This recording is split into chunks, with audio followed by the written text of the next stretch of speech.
What's up, guys? I'm Vernon here. So, being that it is October, right now I'm recording this on October 13th. Friday the 13th. I'm recording this.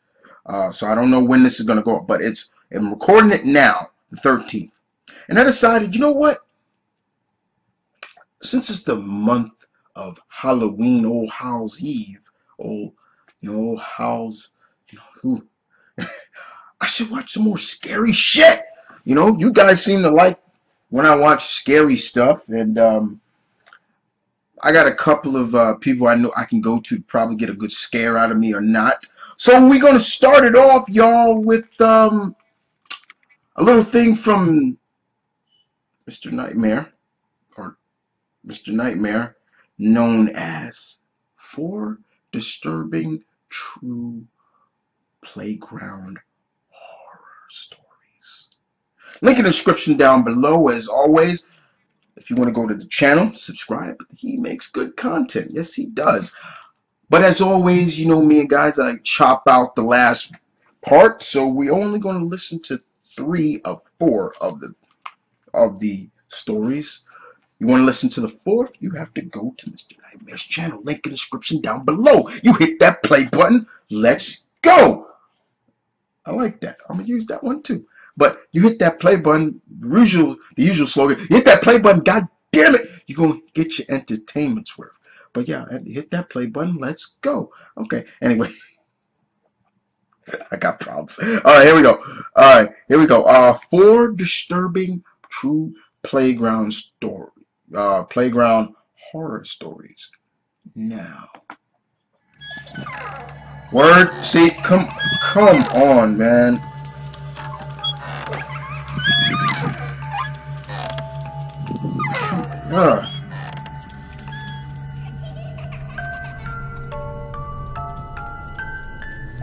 Alright, here we go. Number 1. When I was 17 in my last year of high school, I was finally starting to hit things off with a girl I liked. Okay. I'll call her Lynn.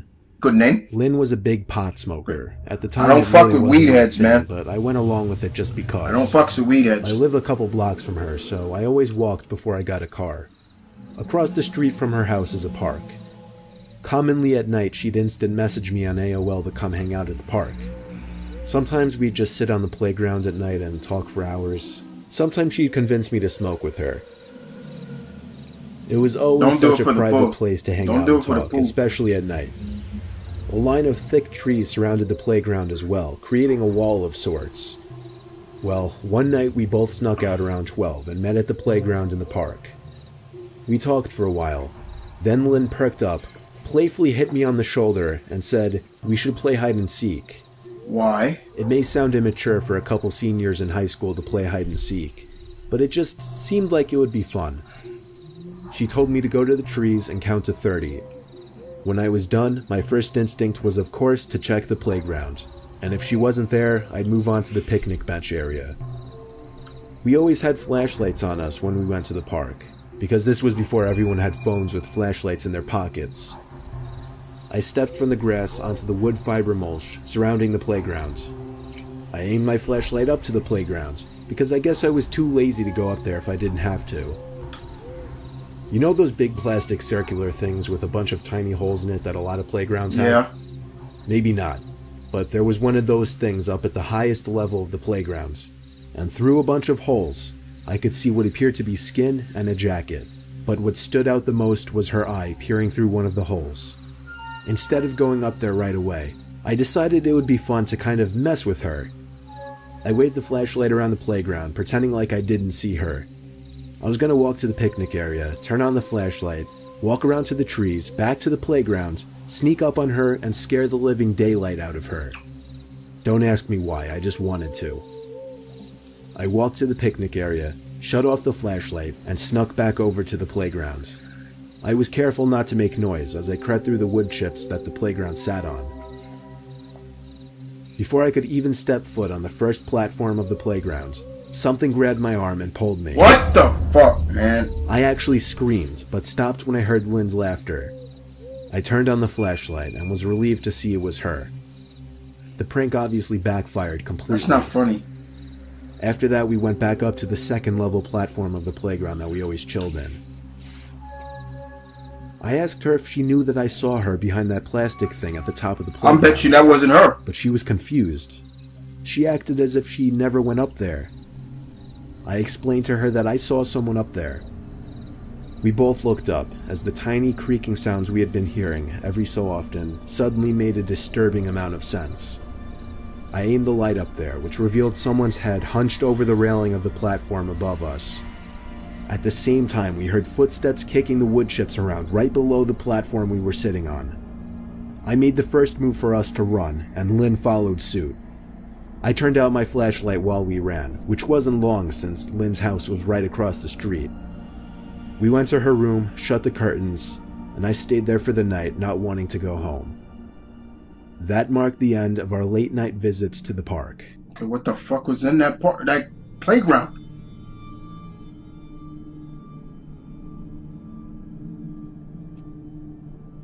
Alright, number 2. Do you have any memories from when you were a little kid that just make you uncomfortable to think about? Especially since you were so young at the time that you didn't know any better? Kinda. Well, this is mine. That's a badass park, though. I ain't gonna lie. Take me to this really big playground in my town. Yup, that joint looks dope. When I say really big, I'm not exaggerating. It was probably the biggest playground you'd ever see. If only I knew the name of it. The playground was entirely wooden, and every Saturday and Sunday there would be at least 50 kids playing across it, with the parents all tucked away in the shaded area reading their magazines and whatnot. One typical busy day at the playground, I was running along a big open platform when an older woman stopped me and said hi. She kept going on and on about how cute I was, and how she loved my blonde hair. It started to seem like she knew me based off the way she was talking to me. And then she told me that my mom left and that she told her to take me home. Keep in mind I was only 6, so I believed her. My god. The woman took me to the parking lot, to an old station wagon where a man, I now presume to be her husband, was sitting in the driver's seat. He acted all friendly to me as the woman motioned me into the back seat, but I remember him yelling and lecturing at her about something. The man drove very aggressively and quickly as he was leaving the parking lot. We came to the light at the exit of the park. It was red. Just then, a car pulled up behind us and laid on the horn. I looked behind us, and it was my mom's car. The man blew through the red light, which even I picked up on, and started flooring it down the street. He got kidnapped! I started to cry and scream as I realized my mom didn't know these people. Not long after, the man pulled the car over and yelled at the top of his lungs at me to get out of the car. I opened the door, still crying my eyes out in fear. My mom pulled up next to me, ran out of the car, and hugged me. In the heat of the moment, she didn't get the tag number, nor was she able to call the police since this was 2001, and there were no cell phones. Yo! I really wish I didn't remember this day so That's clearly. fucked, man! I would have rather it just been one of those memories that the brain chooses to repress.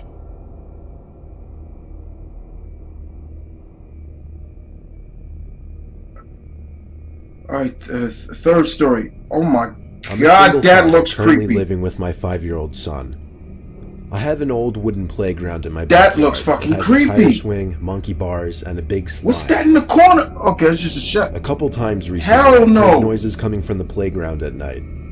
I'll start from the first night. I woke up one night last week to the sound of something squeaking from outside. I recognized it to be the sound of the rusty chain of the tire swing spinning around. I also heard a young child's laughter out there. I thought it was my son, so I went to his room to find him in his bed, fast asleep. My heart dropped as I saw him in his bed. That meant some stranger was in my yard. But when I opened the back door to the backyard, there was no one back there. The tire swing was spinning slowly, however, as if somebody had just gotten off of it. I chalked it up as some kid just sneaking into my yard and went back to sleep. The next night, however, I woke up again to the sound of someone stomping up and down the slide, once again accompanied by the sound of a child's laughter. I checked my son's room once again to find him in bed. Ghost, man. This time I thought I'd be a little smarter about it and check the window first before going outside. Nothing was out there though. Not on the playground at least. I still went outside anyway just to make sure. For a couple nights nothing happened and I completely forgot about it. Damn, that looks creepy. But on the third night, while the in bed, lighting that he uses for these pictures is creepy. The fuck, man? I sat up in shock for oh my god, afraid to look outside. But eventually I was brave enough to do so.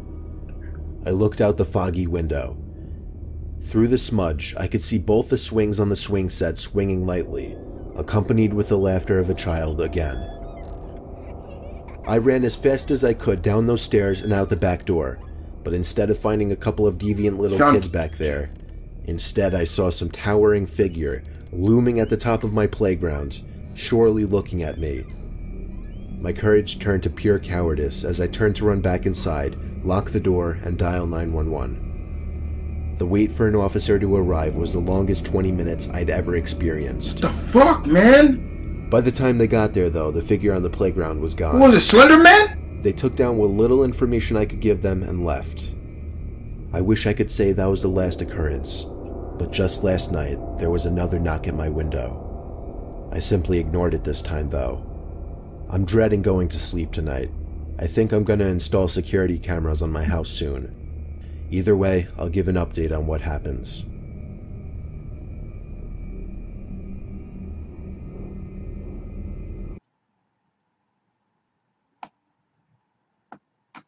All right, y'all, we gonna end it right there.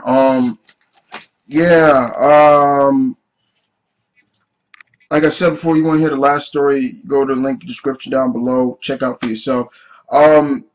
Like I said, man, there's only summer times where these things catch me, but just my mind goes into overdrive. Just the way that he tells these stories, and I'm thinking about that second story, man. The kid got kidnapped. He basically got kidnapped. They nearly get kidnapped, and lucky his mother. The first story with the kid and his girl, he liked, and what the hell was that? What was coming at? Who was in there? I can only imagine that he said that he could hear footsteps coming, and a head peeked out of the tunnel area. And out of the three we listened to, I'm gonna go with being the most kind of scariest, I guess, or disturbing, is probably that second one with the kid literally getting kidnapped. The last one we watched, definitely I would say is up there too.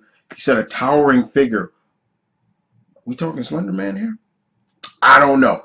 Anyway, hope you guys enjoyed this. Like I said before, you want to hear the last story, link in the description below. As always, this is my Vernon Kid, bringing you some scary shit. You guys want to see me jump and get scared? Well, you're getting it.